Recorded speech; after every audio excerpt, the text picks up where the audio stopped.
Do you need to train to failure to get reliable muscle building results? In this video, I'm going to teach you what I do in my own training regarding training to failure and how I prescribe training intensity for my clients to make sure that they're getting reliable muscle building results. Firstly, I'm going to talk about when we should train to failure. Secondly, I'm going to talk about how to progress your lifts over a long time. And then thirdly, I'm going to explain when to and when not to train to failure. Firstly, when should we train to failure? I would recommend on isolation exercises when only a single muscle group is working. You can effectively train to failure pretty much every set. A bicep curl, a leg extension, a tricep pushdown, a lateral raise. All of these exercises are not very systemically challenging and they benefit from higher frequencies and training intensities. So it makes sense to go to failure pretty much all the time on these exercises. The real nuance in this training to failure conversation though is when it comes to your big heavy compound lifts, your hack squats, your chest supported rows, your bench presses, your dumbbell presses, your lat pull downs. When should we train to failure and when should we hold back a little bit? If you're new to my channel, my name is Jake. I'm a men's fitness coach who teaches guys how to reliably and scientifically lose body fat and build muscle so they can get reliable fitness results and ultimately be excited about taking their shirt off at the beach. In order to know when we should train to failure, we need to understand what progression scheme we're using in our lifting. The first thing you need to be doing is you need to be working in training blocks. What I recommend is an 8-week training block. Over the course of these 8 weeks, you'll keep the training plan identical, apart from the fact that you will slowly, progressively overload the lifts, making them more difficult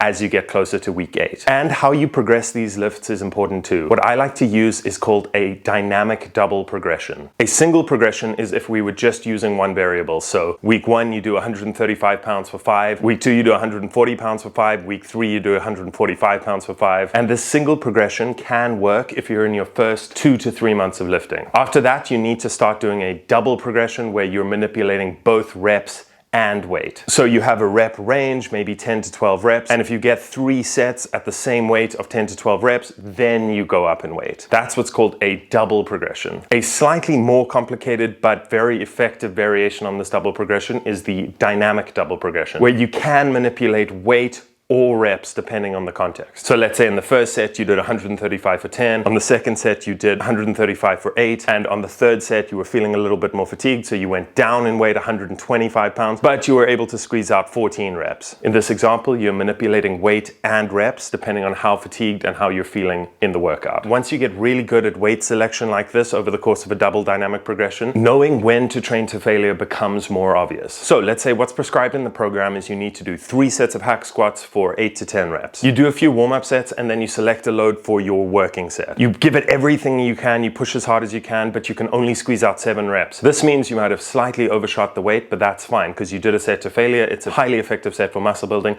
and because you're doing the double dynamic progression, you can go down in weight for your second set. And in this way, training to failure sorts itself out. Some sets you will train to failure, other sets you won't train to failure, as long as you stay more or less in the prescribed target rep range. And then over the course of the 8-week training block, your intensity will slowly increase as you add weight to your exercises. And in this way, you can see that some sets will be really difficult, but not quite to failure, maybe a few reps in reserve. And then other sets will be a balls to the wall, all out set to failure. What I found over the course of my years of training and now coaching other guys for years is this is a really reliable way to continue to make progress over a long period of time, putting back-to-back 8-week training blocks together and building muscle over the long term. If you want to build muscle over the long term and stop spinning your wheels, living in a kind of soft, skinny, fat body that you're not stoked about, the application for one-on-one coaching with me is in the description of this video. I'm looking forward to hearing from you. Otherwise, please subscribe to the channel for more nutrition and training videos just like this.